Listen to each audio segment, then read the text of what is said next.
Depuis la rentrée, des élèves de Grüssenheim doivent prendre le bus pour aller à l'école d'Elsenheim. Et les élèves d'Elsenheim doivent faire de même. Ce RPI, regroupement pédagogique intercommunal, permet aux deux écoles de maintenir ses effectifs et aussi ses classes. C'était à l'origine un petit peu une obligation pour, je ne veux pas dire sauver l'école, mais permettre de travailler dans des conditions correctes au niveau de l'école. Ça date d'il y a déjà quelques années, en 2011, quand on a perdu la 3e classe. À l'époque, la solution qu'on a trouvée, c'était de travailler en RPI avec Munzenheim. Il y a simplement les grands, CM1, CM2, qui allaient à Munzenheim. Maintenant qu'on est dans la communauté de communes de Ried-de-Mark-Holzheim, que les enfants vont au périscolaire aussi à Elsenheim, ça paraissait plus logique de faire donc ce RPI avec Elsenheim.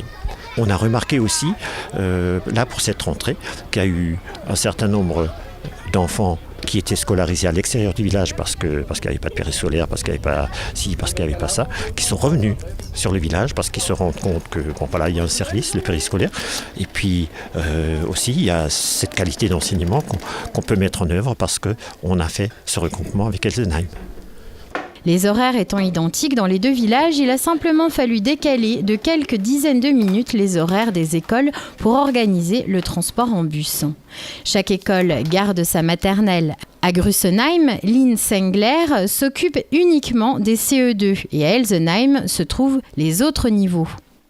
On a essayé pour la première année parce que les enfants ne sont pas encore habitués, ne connaissent pas forcément, beaucoup d'enfants d'Elsenheim ne connaissaient pas Grüssenheim. On a essayé de déplacer un seul niveau pour éviter que les enfants soient perdus, perdent trop leurs copains. Donc c'est pour ça que le CE2 est arrivé ici. Mais sachant que chaque année, ça risque de bouger en fonction des effectifs, des arrivées ou des départs des différentes écoles. Je pense qu'on a l'envie, l'équipe d'Elsenheim comme nous, de faire des choses ensemble et de créer vraiment un regroupement pédagogique et pas deux écoles qui se retrouvent juste en parallèle. Donc ça, c'est important. Du côté d'Elsenheim, ce RPI a aussi été le bienvenu. Il a fallu tout de même que les deux communes s'organisent. Le plus contraignant, en fait, c'est de tomber d'accord déjà en question d'horaire, d'aménagement, tout ça. C'est mettre les transports scolaires en place. Il faut regarder par rapport au périscolaire, parce que nous, à Elsenheim, on accueille le périscolaire. Donc, en fait, il faut réunir les différents acteurs, se mettre autour d'une table et réfléchir ensemble. Nous, aujourd'hui, on a à peu près une trentaine d'enfants, 30-35 enfants inscrits au périscolaire. Donc, c'est des élèves de la classe d'Elsenheim et de Grüssenheim. Donc, c'est des parents qui inscrivent les enfants. Et donc les enfants viennent manger à midi.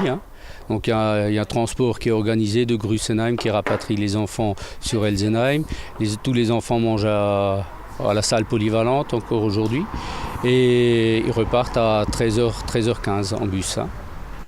Ce nouveau regroupement permet aux enfants de découvrir un autre village et d'élargir leur ouverture d'esprit.